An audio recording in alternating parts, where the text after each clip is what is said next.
1971 সালকে যারা ভুলিয়ে দিতে চায় তাদের লক্ষ্য একটাই, তারা 1971কে অস্বীকার করতে চায় এবং আমরা যে বাংলাদেশে একটা স্বাধীন সার্বভৌম রাষ্ট্র হয়েছি লড়াই করে যুদ্ধের মধ্য দিয়ে আমাদের নেতা শহীদ জিয়া রহমানের প্রশ্নের মধ্য দিয়ে সেটাকে তারা অস্বীকার করতে চায়। আমরা এই ব্যাপারে খুব পরিষ্কার করে বলতে চাই, 1971 সালকে ভুলিয়ে দেওয়ার কোনো অবকাশ নেই, কারণ ওটাই হচ্ছে আমাদের জন্মের ঠিকানা।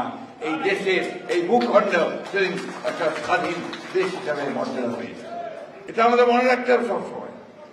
1971 হচ্ছে আমাদের অস্তিত্বের কথা, আমাদের পরিচিতির কথা, আমাদের স্বাতন্ত্র্যের কথা।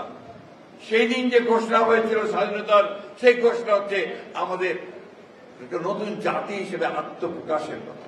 আজকে সেই সমস্ত শক্তির অনেক বেশি উল্লম্ফন দেখতে পাই আমরা। একবার স্মরণ করুন অতীতের কথা, আমি কারো নাম ধরে বলবো না, কিন্তু নিজেদের অতীতকে স্মরণ করবেন।